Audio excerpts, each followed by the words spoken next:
Good morning, everybody. Good morning. I'm filling in for Mary Bob this morning, and I'm glad to be here to be able to introduce Elachi Nature Science Center to our LVE family. If you'll bear with me for just a personal word,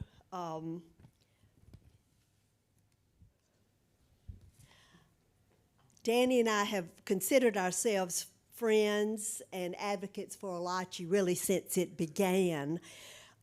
Started in the late 70s, and our daughter, who's now mid-50s, was one of the campers before there was any kind of building. I remember letting her off at the end of, I think it was Hollywood Circle or one of those circles, and she'd jump out of the car and run down, and there was a little patch of woods near the lake, and that's where they had the camp. So she loved that. Fast forward just a few decades, and beginning at age 4, our grandsons came from Washington, D.C., and from Athens for a week of Elachi camp, and it was a part of their summer and our summer for 5 or 6 years. Over the years, we have enjoyed seeing how Elachi has grown and developed, and these little guys are now teenagers, so even this picture was quite a while ago, but it's been very important to us. I couldn't talk about Elachi without talking about Carol Ann and Frank Armstrong. Frank was Mr. Elachi. He served on the board of directors for 35 years. He raised money for Elachi. He built trails. He led hikes. He did astronomy programs. You name it, Frank did it. So part of what we will see today, I think, stands on Frank's shoulders, and I just know he'd be pleased to know that you were here today seeing that. So I want to introduce Sarah Bell, who's president and CEO of Elachi. Sarah is a Gainesville girl. She graduated from Gainesville High School, graduated from the University of Georgia, and her career was with the Gainesville City School System for 29 years as a teacher and an administrator, and she finished her career serving as Deputy Superintendent for Academics and Student Services, and has been with Elachi since May 2021. She's married to Robert, 3 grown children, and most important, 9-month-old Morgan Sarah, who lives nearby. So please welcome Sarah Bell to Lanier Village.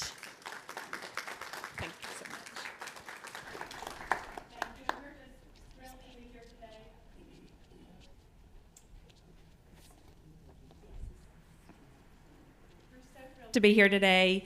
There we go. As many of you know, so many of you are supporters and cheerleaders for Elachi, and we are very grateful for your support. We know that many folks from LVE are on our team, and we appreciate that. We're so excited to be able to be here face to face and see so many of you. We have many opportunities for you to get involved. Kim Marks is our development director. And we, both of us, would love to speak with you if you're interested in If you're interested in volunteering or coming out and participating in a program or just telling other people about us, we'd be thrilled to death. Also want to make sure that we give a special thank you to George and Starlette Jones today. They have recently donated in honor of their friends, Frank and Carol Ann, who I knew as Will's parents. We graduated from high school together. They have recently donated a lead gift to our newest exhibit, and we are very, very grateful for their support and excited to honor Carol Ann and Frank in that way, too. So how many of you have been to Elachi or heard of Elachi? Oh, almost everybody. Yay, that's wonderful. Well, today, even if you know a lot about us, we wanted to take the opportunity to tell you a little bit about what we do. So I would invite you for just a minute to think about a time that you have been out in nature. It might have been recent, or for me, when I think about my times in nature, typically they're in my childhood. I invite you to think about what you smelled and touched and heard, who you were with, how you felt. For my mama, it is jumping in the lake with her sisters and picking vegetables out of the dirt at my granddaddy's farm. For me, it was playing in the backyard in the creek and building little frog and fairy houses out of rocks and sticks. For my children, who, as Linda mentioned, are grown, it was family camping when they were in elementary school and middle school. We pretty much every month went tent camping as a family, and they still talk about it to this day. But as Linda mentioned, I also have a grandchild, and she's 9 months old tomorrow. Spent the night with us last night. I know many of you know there is no greater pleasure. I worry for her and for the children that are growing up today. I worry that they're not going to have these experiences. And so that's what we've been trying to work so hard to do at Alachi, to create experiences in nature for people to unplug, first of all, and reconnect with nature and each other, children, families. And we're thrilled to be able to serve our community in that way. We actually had over 29,000 children with us last year. So we're thrilled to bring that, again, to our community, not just to children, but to families and adults too. And one of the important people helping us do that is Valerie Schulte. You might recognize her last name. She is the wife of Pastor Jeremy at First Baptist, but she is also an amazing naturalist at Alachi. She has a wealth of knowledge that she shares with children and adults in our programming. She has done extensive coursework in today's topic, and we're excited for her to share with you. They also have two beautiful little girls that come and participate in Camp Alachi and also our other programming as well. So with that, I'm going to turn it over to Valerie, and excited to share with you today. Thank you so much. All right, I'm good. Don't need, oh, thank you. And very unironically, I'm talking about pollen and pollinators today. The pollen is affecting me also, so I brought my coffee up here just in case I need it. Okay, so I'm really happy to be with you all. This is one of my favorite subjects to talk about. And like Sarah said, I have children who they have been to programs at Alachi on field trips. They go to Alachi for camp. The very first time I was at Alachi, I was a chaperone on a field trip for my daughter's second grade class. And from there, I said, hey, how do I volunteer? I need some volunteer hours. I started volunteering on the trail crew, and that was thankfully kind of how I got my foot in the door, and I applied for a naturalist position, and I will be there 3 years in October. And I do love teaching about conservation, not just to children, but to adults as well. A quick funny story. Right before I applied to be a naturalist at Alachi, I had an interview at another job that was absolutely nothing like being a naturalist at Alachi. And in that interview, someone asked me, so if you could do anything, what would you do? And I said, oh, I would teach children about conservation. And so I pulled my name out of the running for that job, and then I applied at Alachi. So I'm very happy to be there. Like I said, this is one of my favorite topics. I can go on and on about it, but today, it's just something I'm very passionate about. And today I have a presentation for you that I think is going to hopefully give a really good picture, a well-rounded picture of why pollinators, why native plants are important in our ecosystem, how they work together, and possibly some ideas for some plants that you might like to plant.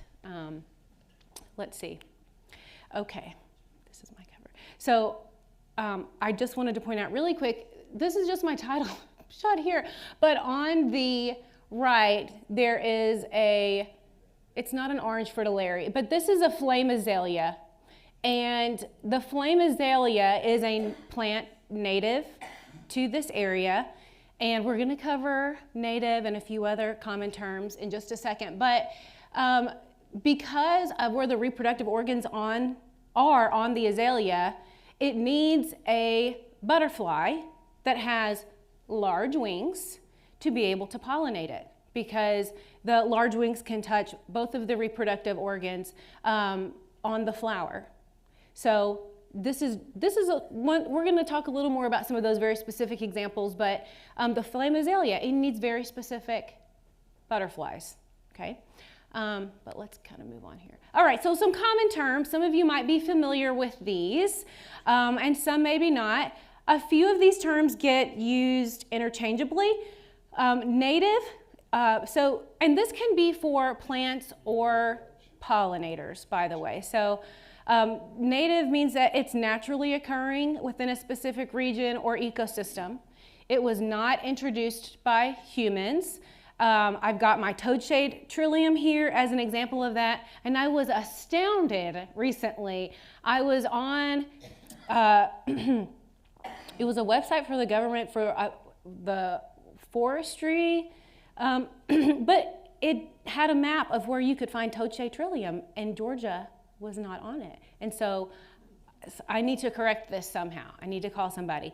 But we do have this here, and it's a really interesting toadshade trillium. Of all of the trilliums, is not quite as, it's not endangered exactly, but trillium takes 7 years to bloom. So non-native, we have, these are not indigenous to a specific region or an ecosystem. So meaning, of course, they have their own region that they are indigenous to, but the one that they're in, for instance, we have hemlock woolly adelgid here. They're not indigenous to this specific region or ecosystem, and so they can wreak some havoc. They have either been accidentally or intentionally introduced by humans. I cannot remember exactly how hemlock woolly adelgid made an appearance, but as the name suggests, they attack hemlocks, and these will kill the tree. And so and because they're non-native, the tree does not have natural defenses built up to help defend itself. Because trees and other plants, they do have survival systems, but when they're not used to a specific parasite, they're not used to having to defend themselves against it. So invasive, introduced species that harms its environment, or native species that has become harmful because of human alteration to the food web. Now, I recently found out, because I brought it up on a hike, that it's a little controversial to call native species invasive. I was taught that native species can be invasive. And so I don't like being wrong. So I looked into it further. And I think this suffices. So at one point in time, maybe they weren't invasive to their environment because the environment was more balanced. The ecosystem was more balanced. And so perhaps because of human alteration to the food web, it's not balanced anymore. If you want to see an example of this, you can come to my backyard and see the dog fennel, which is a wonderful native plant. It actually is a natural insecticide. And it's also the bane of my existence. Okay, so the examples I have here are spotted lanternfly. Right now, as you can see, I've got the dates up here. So it says it would be in its first instar right now, being in May through July. So, well, egg mass and then its first instar. It's actually not May yet, is it? I'm thinking ahead. But these are very, very invasive. I actually received an action alert about this insect from UGA, and they wanted us to tell them where they found it, and they want us to kill it. They are very, very invasive and really bad for the ecosystem. And then the Chinese wisteria, which is beautiful and smells lovely. The native wisteria is also beautiful, and it looks very similar to this, but the invasive does some damage. It kind of takes over. Now, for naturalized, this is non-native species that have been introduced without inflicting ecological harm. So honeybees, did you guys know that honeybees were not native to the United States? It's true. Yeah, they've been around, I believe, since the 1600s, but the technical definition of whether it is native or not was it introduced after the United States was colonized. So, okay, so what is a pollinator? A pollinator, very simply, carries pollen from one plant to another. And I have some examples here. Forgive me, I left off ants, so I want to make sure that you know that ants are pollinators. They are some very important pollinators. There are some flowers that are the primary pollinators for them, for instance, wild ginger. Have you guys heard of little brown jug? So if you might see the leaf of wild ginger, also known as little brown jug, but if you sweep the leaves away and look closely, there are little brown jugs, and if you catch them early, they're purple, but the ants crawl inside of it and bring the pollen out. So bees, butterflies, wasps, beetles. Beetles are the largest group of pollinators, actually, because there are just so many beetles. Not all beetles pollinate flowers, but they're by far the largest group of pollinators. Flies, mosquitoes, I like to blow people's minds with that one, and then moths. Air is a pollinator, which, as we all will know, right? Because that's why some of us are coughing so much, because it's in the air, it's on our cars, it's everywhere. But I also wanted to insert a really fun fact here. So, fun for me at least. Toward the latter part of the summer when goldenrod starts blooming, it also starts blooming the same time as what? Can you guess? Ragweed. So a lot of times people might think that they are allergic to goldenrod, okay? And I will push my glasses up if you tell me that, and I'll say, actually, goldenrod pollen is too heavy to be pollinated by air. You're probably choking on the ragweed. It's not actually the goldenrod pollen. Water, of course, which helps move the pollen for aquatic plants. Birds that feed on nectar, and then bats. Bats are important pollinators and moths as well. These are important pollinators for flowers that bloom at night or at dusk or dawn. According to the USDA, around 75% of the world's flowering plants and 35% of the world's food crops depend on pollinators. That's 1 out of every 3 bites you put in your mouth, including all of the food groups. And I've seen that number higher. I'm just going to go with what the USDA says here, but it's very important. I've also seen a statistic that just 1 in 3 honeybees is responsible for 1 out of 3 bites you put in your mouth. So why native plants? What does it have to do with pollinators? So because they are indigenous to their environment, they are well suited to grow and thrive in their natural habitat. They have adapted to and evolved with their ecosystem and the other things living in it.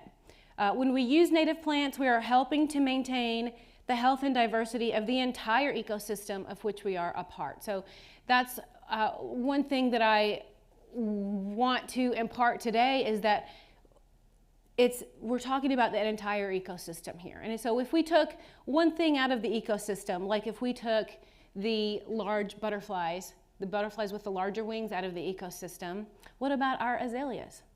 Okay, so it all matters, and of course we are a part of that. And so what can we do to help with that? And so, because it's not just about how pollinators benefit us. It's not just about those 1 out of every 3 bites we eat. It's about the larger ecosystem as a whole and taking care of it. Okay, so why are native plants and pollinators in decline? We're going to go through this real fast because I could talk about just about habitat loss for a long time. But these are I would say 5 of the main reasons. Some of these overlap. So for habitat loss, just some examples of that. urbanization and development. Obviously, that's an obvious one when that this is a reason animals and plants, and when I say animals, I do mean the insects today, but they're losing their habitat, they're losing their shelter, losing space. So one thing I talk about a lot with kids that come to a few of our programs is what makes a habitat? Food, shelter, space, air, sunlight. And so when we have more urbanization and development, when we're bulldozing, a lot of trees, then of course we're going to lose habitat. But there are other ways as well. Monoculture farming. Of course we need, the things that we are farming, but making sure we're also trying to plant a diverse amount of different types of native plants. Also, we can be intentional about trying to create space for this in our own backyard. So suburban lawns, okay, so this is some people call them dead zones, I call them potential, okay? Because these can be so much more than, our lawns, they're beautifully manicured, but we can add space for, I have an HOA. I'm supposed to have a very specific type of grass. My lawn's supposed to look a very specific way, but also we can still make room for pollinators and native plants in these yards. Leaving your leaves, or at least raking your leaves into a pile and leaving them there. This creates habitat for a great deal of pollinators. Having some small gravelly areas or little patches of dirt, or if you have just a little bit of tree trunk or some branches, these are really effective habitats for pollinators. And so these are things that you can do. Insecticides, obviously infecting insects more than plants, but it also affects birds, which are also pollinators, because the birds eat the insects that have consumed the insecticide. So invasive species, so now we all know what invasive means in case we didn't before, but so the invasive species can take the space from some of our native plants and animals. It can take food from some of our native plants and animals. How many of you are familiar with the Joro spiders? Anybody? They look like writing spiders or the garden spider, some people call them banana spiders, but they have some key differences. One is the way they build their webs, although I do believe their webs have been changing since they've been here. They have a big red splotch on their belly. And the jury is technically still out. UGA is doing a lot of research on it, but I did actually, straight out of a professor from UGA's mouth not that long ago, she said, I think it's safe to say they're invasive. But they're very strong. Their webs actually can, a hummingbird moth or even a hummingbird can get caught in some of their webs. They're very strong. Climate change. So an example of how just the changing of weather patterns over time might affect some plants and animals. So what if there are some plants that don't bloom when they're supposed to? What if the plants don't bloom at all because of changing weather patterns? An example of this might be with monarch butterflies. Okay, so the amount of monarch butterflies this year had doubled from the previous year, which is really great news, but also it was so low. There's still so much work to do. Okay, it's like going from an F to a D, but that is still progress. However, what if maybe we have planted milkweed, and maybe we have even planted the milkweed that's specific to our region, but what if it doesn't bloom, or what if it doesn't bloom at the same time that the monarchs have timed their journey, okay?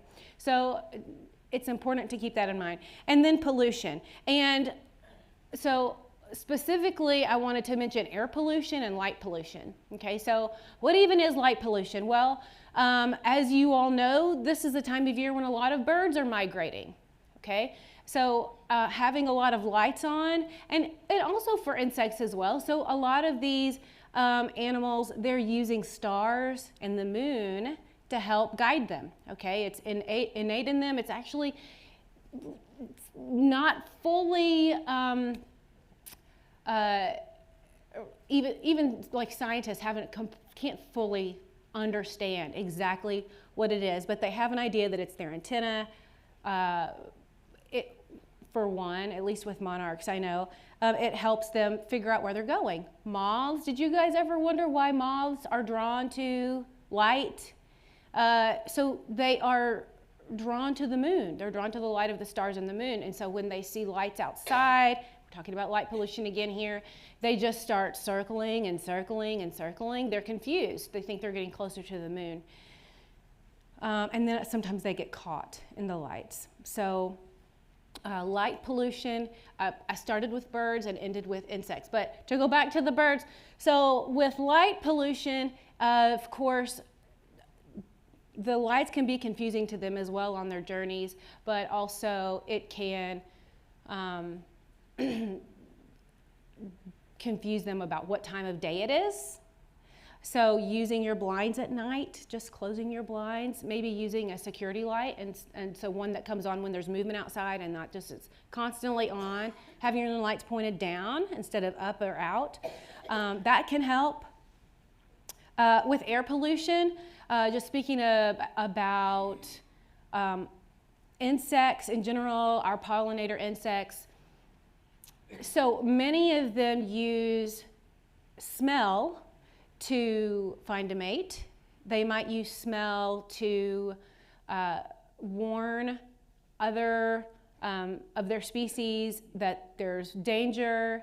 I know I was just reading about bark beetles yesterday.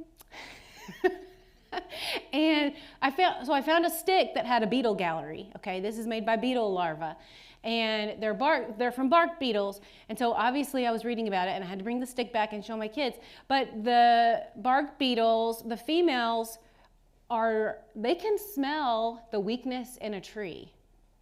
They will be drawn to the tree, and then if the tree isn't strong enough to fight back via maybe sap that it pushes out, the female will stay there, and then she'll release a scent that attracts a lot of other female bark beetles. Okay, so they often are already attacking a weak tree, but these are ways that scent is important to pollinators. But if there's a lot of air pollution and if they can't even catch the scent, then they don't find a mate. They're not, you can see what follows. So just want to make sure I leave time for questions.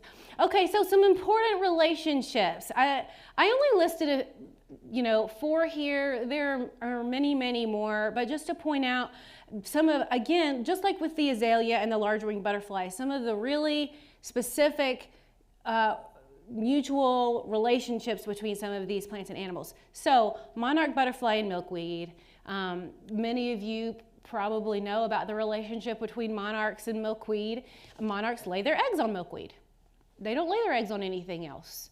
The larvae, when they hatch, they start eating the milkweed. So again, if they're not, if the milkweed isn't there, maybe just because we're not planting it, or maybe we're taking away its habitat. Okay, really quickly, I'm going to give you another example of taking away the habitat of the milkweed. So, and this isn't super native to us, but so like the Mississippi, for instance, there used to be a lot more swamp milkweed, which also grows here, growing along the Mississippi. Well, when they continually dam up the Mississippi, which I'm sure were for good reasons, I'm not, but they will, they're alternating the flow of the water. They're altering the habitat of the swamp milkweed. Okay, so the end of, why we build these dams, might be very positive, but we also have to consider how we're changing the habitat, and so how can we balance that out? So the blastophaga wasp and the common fig, I love this one. So the blastophaga wasp, there are a lot of different types of blastophaga wasps, okay? They're very small. They crawl into the ostiole, which is at the apex of the fig. Okay, this is just the common fig. And that is the female that does that. They're carrying pollen when the flowers are inside the fig, okay? So that's why they have to crawl inside it to pollinate it. They lay their eggs in there. The males hatch first. They don't have wings. Then they go around and they fertilize the females who are still in the eggs. They then create tunnels for the females, and then they die. They don't even have wings. The males they do their job, and then they die. And then the females hatch. They are collecting pollen, and then they leave through those lovely tunnels that the males sacrifice themselves for, and then they will go and find the next fig, and they start the process all over.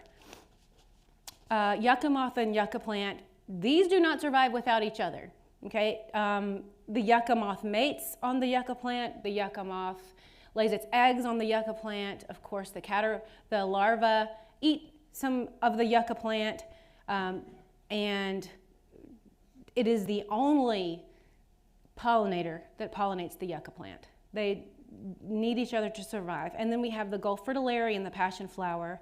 The Gulf fritillary uses the passion flower to lay its eggs. It might eat the leaves off another plant. The passion flower likes host plants to be able to grow up and around. So it might eat some of the leaves on those, but it only lays its eggs on the passion flower. And isn't that a really cool caterpillar? It doesn't sting, by the way. It only looks like it. So it's doing a really good job at fooling us. Okay, and these are some crowd pleasers. These are some plants that are liked by everyone, okay? Mountain mint I have at my house, and yes, it is mint, and it will take over. If you can pot it, or just, keep moving some of it away, but I have never seen such a variety of pollinators as I have on my mountain mint. And I've even seen some that I had never even really seen before. A lot of insects or pollinators like black-eyed Susans, partridge pea, that's also one that might be considered a weed. My favorite quote is, "A weed is just a plant in the wrong location." Bee balm is a great one, and then coneflower, and I'm sure you guys are familiar with many of these. Okay, and then also I have diversify here. It's really important to think about and be intentional about which plants you are putting in the ground or that you're potting, and creating diversity, okay? So different pollinators are attracted to different the different sweet smells of the flower. So not all nectar is as sweet as others. So some nectar might be as sweet as Coca-Cola, and then some might be less potent than that. And so different pollinators are drawn to different ones. There are some beetles, for instance, that are drawn to flowers that smell more like carrion or like dead matter, like dead animals. They're drawn to those, the flowers that we would think just stink. Some beetles are also drawn to, actually a lot of beetles, they're drawn to, this is my last slide, so I'm going to put this down. I like talking with my hands. So they're drawn to cup-shaped flowers, okay, like magnolias. Beetles actually were around before bees and butterflies, so they have this ancient history with a lot of the plants that they pollinate. So one that they really like is magnolias, which also have been around a really, really long time. And so some of these flowers, like the magnolia, they have adapted to these beetles that like to pollinate them, but then they would hang around and try to eat the leaves. And so their leaves have become more tough and maybe more leathery, so they've adapted to that. But they the pollinators and the native plants, they've adapted together.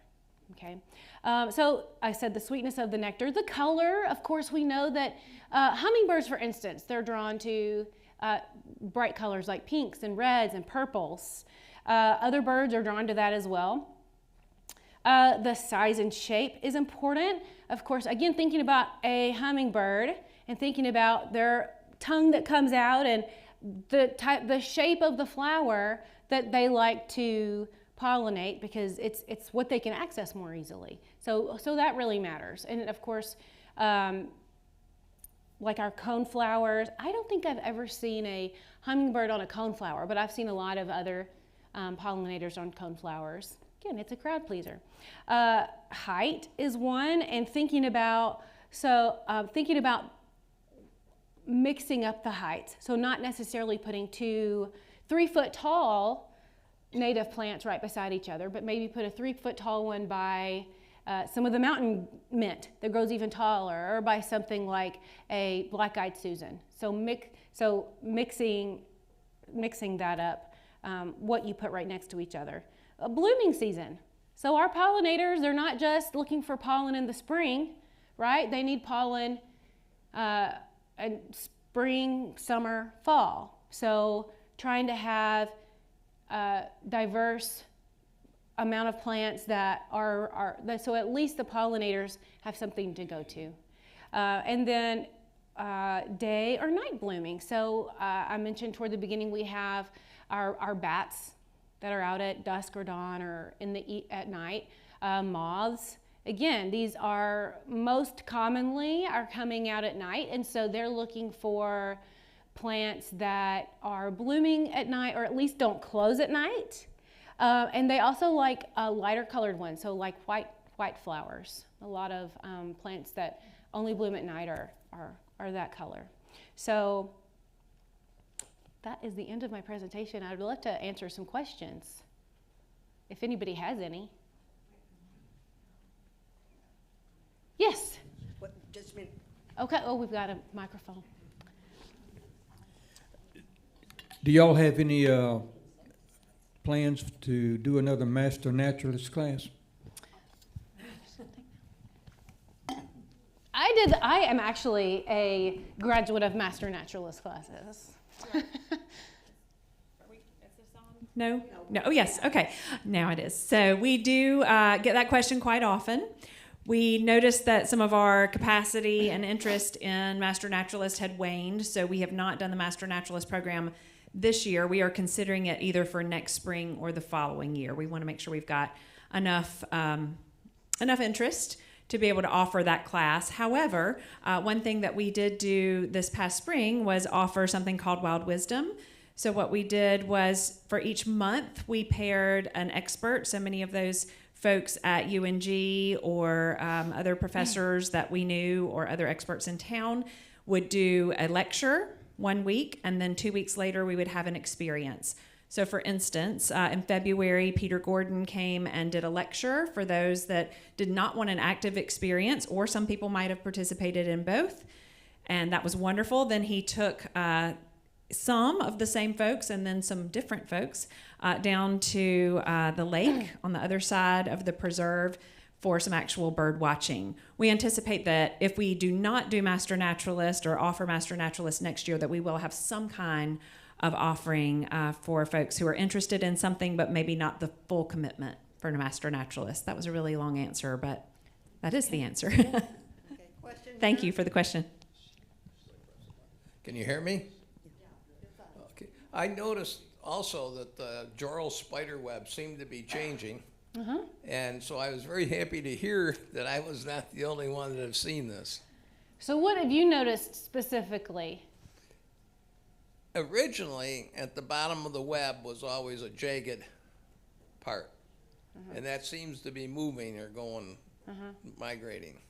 So one of the reasons that Joros were, they actually originally were put into the same genus as like the riding spider or garden spider, but then they changed that because of the way they make their webs, and because the webs were had 3 layers. It was like kind of like a trifold in a way, and of course even more effective at catching anything that flies into it. But I have noticed that. I've noticed, to me, they just seem more orb-like. And also, I have noticed that since I have been here, at least since 2020, I am now seeing more than one female per web. Yeah. And I didn't see that before.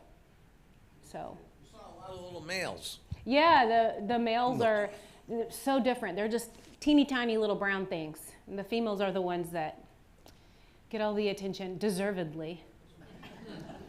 So I heard you guys asking, you weren't asking me, but I heard you asked where Alachi was. Okay, so some people haven't been to Alachi. I'm not going to be the best one to explain directions, I have to say. But it's in Oakwood. I will say that. It's near Oakwood. It's actually in the city of Gainesville. How about that? Crazy. See? But you were close. That's right. So there are multiple ways to get there, but one easy way is down Atlanta Highway. Come straight out Atlanta Highway and take a left before the golf course. Another way that perhaps is a little more aesthetically pleasing is to come down 985 to exit 17. I don't come that way. Exit 17. Take a right off of the highway, and the golf course will be on your right. And then right before you get to what was previously Liquid Nation Brewery, we are right on your right. And go about a mile down the road. And this is a little confusing for people. And in full disclosure, our signage is not great right now.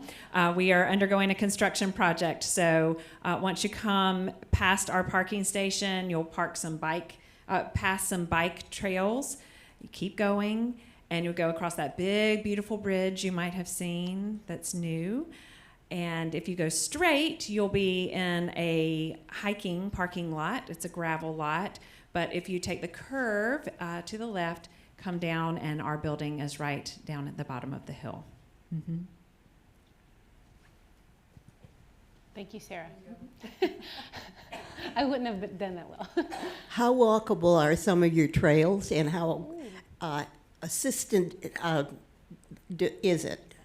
Sure. Well, we have a large variety of trails, and I would say that it's a good variety of easy to more difficult. So we do have a trail called Geiger Trail that's paved. And so this is one that we recommend for, specific mobility, things like wheelchairs or strollers, or other mobility issues. But then that does not mean that folks with some mobility issues might not be able to do other trails. So we have a Alachi Creek Trail, which is close to the campus. It goes up and downhill. Okay, but we are in Gainesville. There are hills, but Geiger Trail is less hilly, and it winds more going down the hill. Dodd Trail is one of my very favorite trails. It's slightly over half a mile, but it feels like longer because there's so much to see. You go by our creek. There are so many different types of plants growing, more opportunity to see some animals. Our kiddos always say, "Are we going to see animals?" And I say, I'm thinking, yeah, like we might see a snail or a millipede, but the animals hear you coming. No, you probably won't see a deer, but they get just as excited about squirrels, yes.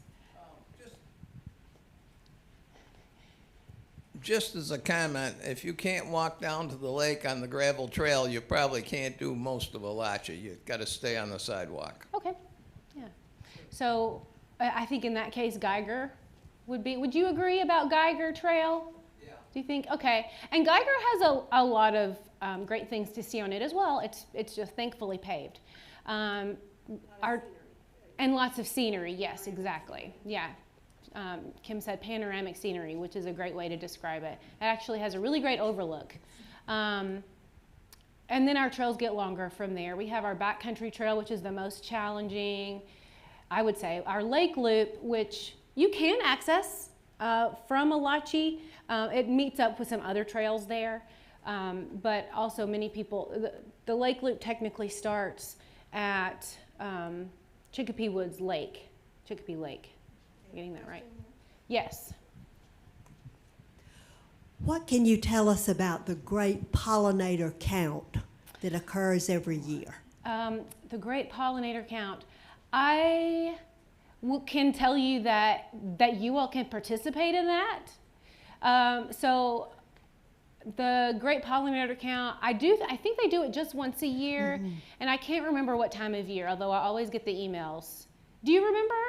I don't remember. I guess I want to say maybe it's in the fall because I know we had a lot of zinnias. I think you're right because I haven't gotten it recently. Right, and I think you can connect, like I think it started through the University of Georgia, a certain day in your yard, it's like for 15 minutes or something, you count what you see, and it's not the insect getting on the flower, how many insects, but it's how many touches they do on a flower, and then online you submit that, and it's gone now to many states, so it's just grown. Karen, do you know about it, Karen? Yeah. Okay, but it's fascinating, and then they report out, like from each state, how many people were counting and what they're seeing. So anyway. It's really a great activity. It's something that you can do for 15 minutes or you can do it longer. And of course, it's a great way to get outside too. If you're interested in that, you also might be interested in helping tag monarchs, which is you can do through Journey North. Actually, Journey North and there's another monarch group that just joined up with Journey North, and it's going to come to me in just a second. But you can help map the monarch's journey, and they'll even send you the materials to do it. I'm happy to honestly, I have done this with my kids' classes at school. I would come back and show you how to do that and even how to hold the monarch so you don't injure it. But of course, the kiddos that I teach at my kids' school, I say, this is for an adult. But there is a way also to help document a monarch's journey north. And then you can get on, it's really cool. You can go back different years on journeynorth.org and you can see the flight paths and about how many they've recorded in past years. Ooh, and Sarah said backyard bird count in February, which I don't know as much about. You might mention some of the exhibits that y'all have there that this group might enjoy. Oh, yes. Sarah, do you want to talk about that? Yeah. So one of the things, as you can imagine, that was difficult coming out of COVID was getting people back out to Alachi, right? Or back out anywhere. And that coincided with the time that I started at Alachi, and our staff is just amazing. It was really the first thing they wanted to work on. So we have been working really hard the past 4 years to develop more things to do for a variety of audiences. So we have many things, obviously, for children, but specifically things that you might be interested in. So we have developed a legacy lodge. It tells the story of the land all the way back to the Native Americans, how the land was donated by Johnson & Johnson, then the story of Alachi. So that's an exhibit that we have. We have a tree trail along the back of our balcony that you can follow along and identify the trees with the signage. We have just opened recently a Woodland Wonders exhibit that is targeted for a variety of audiences. So we envision that it is just as wonderful for littles, but also for an older audience that might just want to learn. So what we kind of envision happening is the littles are playing while our older audiences are learning. That is focused on life science, and then in the fall, as I mentioned earlier, we'll have an earth and space science room coming along, and so we are excited to incorporate a lot of our astronomy offerings there. With with the Jones generous donation, we are purchasing what we're calling the Discovery Zone, a dome. It is an inflatable planetarium, but much more than that. Also has meteorology, geology, all kinds of other programming that really will span interest, not just from our school children, but all the way up, so that we've got an opportunity to really do a lot of adult learning there as well. So we invite you to come out. And again, going back to the Master Naturalist question and Wild Wisdom, we really hope that some of that will be of interest to you. We publicize that through our e-newsletters, and so would invite y'all to sign up for those. Oh, and live animals. If you're a live animal lover, we have wonderful animals to come and visit. Many of our grandparents have named them after grandchildren or have adopted those animals. So that's kind of fun. And then we certainly, you can come back and see your favorites and what they're doing. We have snakes that shed. We have my favorite, our gopher tortoise, who you can come and see whether he's going to be in or out that day. That's usually what I'm looking to see. I have a question on carpenter bees. Oh. Are they good for anything other? Other than making holes in Yes. things that you don't want them to make holes in, they are pollinators. They are. Yes. So I don't have a good solution to carpenter bees. I am not a proponent of the ones where you can catch them and then, the things that catch them and then they die. If you can catch them and then re-release them somewhere else, like in somebody's yard that you don't like, you could do that. I wish I knew more about maybe how to, I guess you could also provide an alternative to the carpenter bee. Maybe if there were other, something else, maybe for them to bore into, or I don't know how much they like bee hotels. Have you all seen bee hotels? So a little bit of caution about bee hotels. They're lovely. They look like little houses a lot, and they have little, different little apartments for each bee, and you might see them, plug it up with some dirt. Over 70% of bees, by the way, live underground. So I don't know if these bee hotels are meant for the ones that, don't have that underground space, so it's good for them to find another hole. But if you do use those, be careful. I would warn against using them, the same ones from year to year, because that is how diseases spread among the bees. But yeah, they are pollinators. I asked the same question about cockroaches. So I said, what are they good for? And they were like, other than being, like a pest, and they said these are decomposers, of course, but yeah. Cockroaches, what are they good for? Are there any other Absolutely questions? Valerie, thank you so You're welcome. much. You're welcome. Glad to be here. Thank you. Sarah and Kim Marks, thank you for coming. Good job. Okay. Oh, thank you. I'm still on.